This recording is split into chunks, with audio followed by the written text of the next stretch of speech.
नमस्कार, मी नितीन मिरजकर. आमच्या यूट्यूब चॅनलमध्ये आपल्या सर्वांचं स्वागत आहे. सध्या देशामध्ये फोडाफोडीचं राजकारण भारतीय जनता पार्टीकडून सुरू आहे.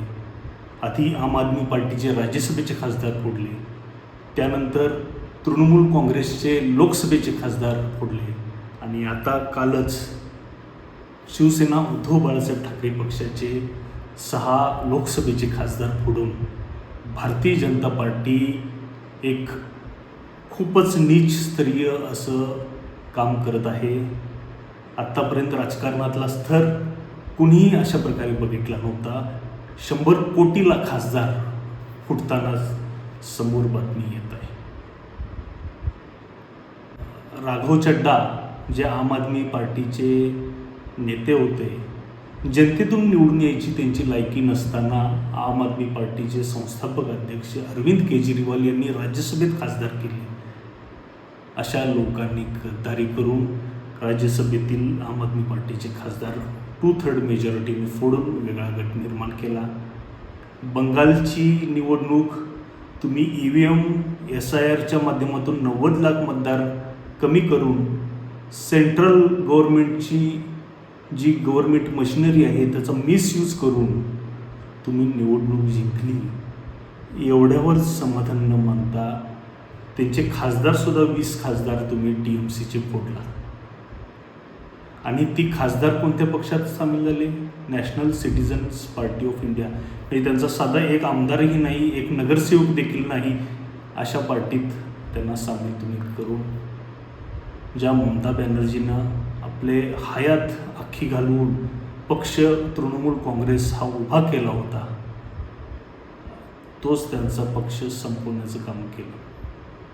आणि आता महाराष्ट्रात 2022 साली उद्धव ठाकरेंचा शिवसेना फोडून देखील मन भरलं नाही, म्हणून आता परत एकदा 9 पैकी 6 लोकसभेचे खासदार फोडून हे अशा प्रकारचं खासदार फोडाफोडी, खासदार चोरण्याचं राजकारण, गलिच्छ राजकारण भारतीय जनता पार्टीकडून सुरू आहे.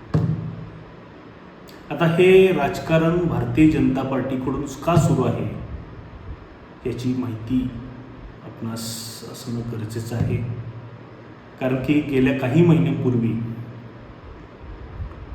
लोकसभेत व राज्यसभेत जे परिसीमन कायदा होता, म्हणजे डिलिमिनेशन ॲक्ट होता, तो असेल किंवा समान नागरी कायदा असेल किंवा 1 नेशन 1 इलेक्शन हा कायदा असेल, हे कायदे 2/3 मेजॉरिटी भारतीय जनता पार्टी व त्यांच्या मित्रपक्षांची लोकसभेत राज्यसभेत नसल्यामुळे हे अशा प्रकारे खासदार फोडाफोडीचं काम चालू आहे. आत्ता सध्याच्या घडीला भारतीय जनता पार्टीकडे 293 खासदार आहेत 543 पैकी. म्हणजे त्यांचे मित्रपक्ष सर्व मिळून JDU असतील किंवा TDP असेल, जनसेना पार्टी असेल, शिवसेना शिंदे गट असेल, असे सर्व मित्रपक्ष मिळून आता त्यांना गरज आहे 362 खासदारांची हे कायदे मंजूर करायचे असेल तर. म्हणजे 543चे 1.5पट खासदार तुम्ही करून पुन्हा एकदा लोकशाहीची हत्या करून तुम्ही या EVMच्या मदतीने SIRच्या मदतीनं पुन्हा एकदा तुम्ही खासदार संख्या वाढवणार व तुमचे खासदार 400-500 निवडून आणणार. आणि जे वाटेल, जे तुम्हाला अपेक्षित आहे, हे अशा प्रकारचे कायदे किंवा सक्ती या देशावरती लादण्याचं तुमचं काम सुरू राहणार. अक्षरशः गलिच्छ राजकारण हे भारतीय जनता पार्टीकडून सुरू आहे.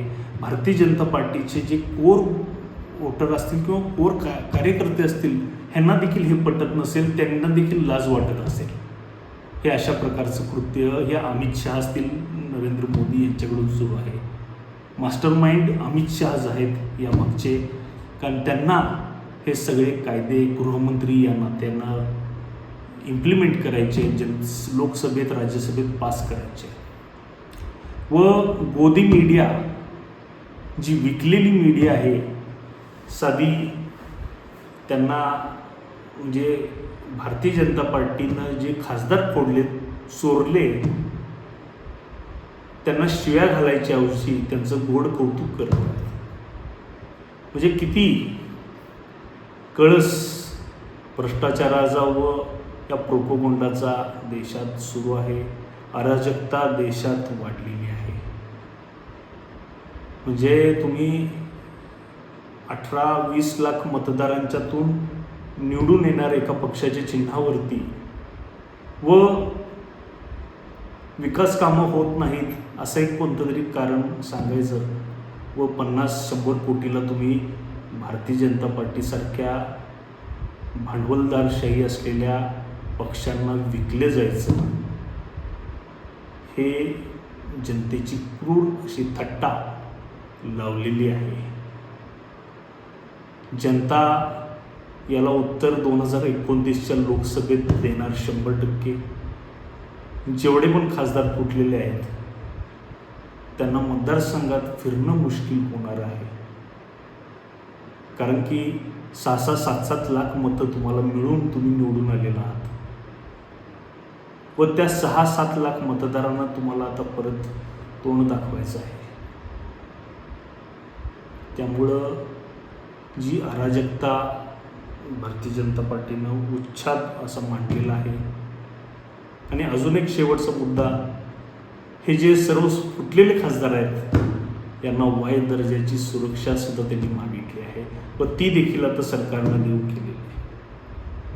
म्हणजे एकीकडे जनता महागाईनं त्रस्त आहे.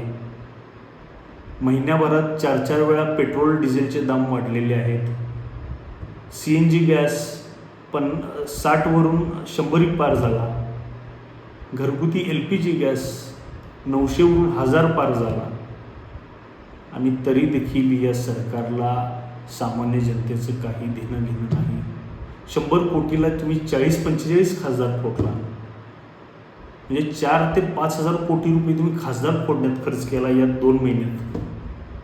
हेच पैसे तुम्ही पेट्रोलची करवाढ कमी करण्यासाठी वापरले असते, गॅसची करवाढ कमी करण्यासाठी वापरले असते किंवा लोकांच्या खात्यावर जरी पाठवले असते तरी लोकांनी तुम्हाला दुवा दिली असती, शुभेच्छा दिल्या असत्या. मात्र तुम्ही सर्व भ्रष्टाचार करण्यासाठी, खासदार फोडण्यासाठी, आपला हेतू साध्य करण्यासाठी हे राजकारण करत आहात. जनता आता तुम्हाला येत्या इलेक्शनला माफ करणार नाही. एवढ्यावरच न थांबता अजून देखील त्यांना 362ला 20-25 खासदार कमी पडायला लागले आहेत. त्यामुळे त्यांनी आता DMK म्हणजे तमिळनाडूतला स्टॅलिन यांचा पक्ष व समाजवादी पार्टी जो अखिलेश यादव यांचा पक्ष आहे, त्यांचे 37 खासदार आहेत, त्यांचे 25-26 खासदार फोडण्यासाठी आता पराकाष्ठा लावलेली आहे. त्यांच्या मागे वॉच लावलेले आहेत. वेगवेगळे दबाव टाकून, प्रलोभनं दाखवून हे असं गलिच्छ राजकारण सुरू आहे. त्यामुळे येत्या 2027च्या UPG इलेक्शन असो किंवा 2029ची लोकसभा, तुम्हाला जनता निश्चितच त्याचं उत्तर देईल. मोदी मीडिया भले ग्राउंड रिॲलिटी दाखवत नसेल, पण जनमानसात तुम्ही ग्राउंड रिपोर्ट घेतला तर प्रत्येकजण तुम्हाला शिव्या देत आहे. कुणालाही पटलेलं नाही अशा प्रकारचं गलिच्छ राजकारण. 60-60 वर्ष, 50 वर्ष एखाद्या व्यक्तीने, एखाद्या घराण्याने पक्ष वाढवलेला आहे, तो एका रात्रीत तुम्ही फोडण्याचं, चोरण्याचं काम करत आहात.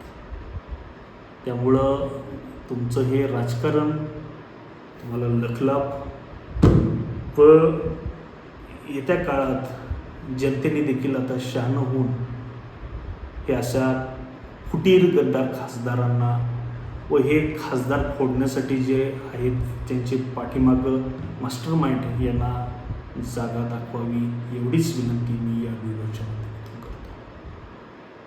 आजचा व्हिडिओ आवडला असेल तर लाईक करा. हा व्हिडिओ जास्तीत जास्त तुमच्या व्हॉट्सअप ग्रुपवरती, फेसबुक ग्रुपवरती शेअर करा व आमचं चॅनेल सबस्क्राईब करायला विसरू नका. भेटूया पुढच्या भागामध्ये एका नवीन विषयासह. तोपर्यंत धन्यवाद.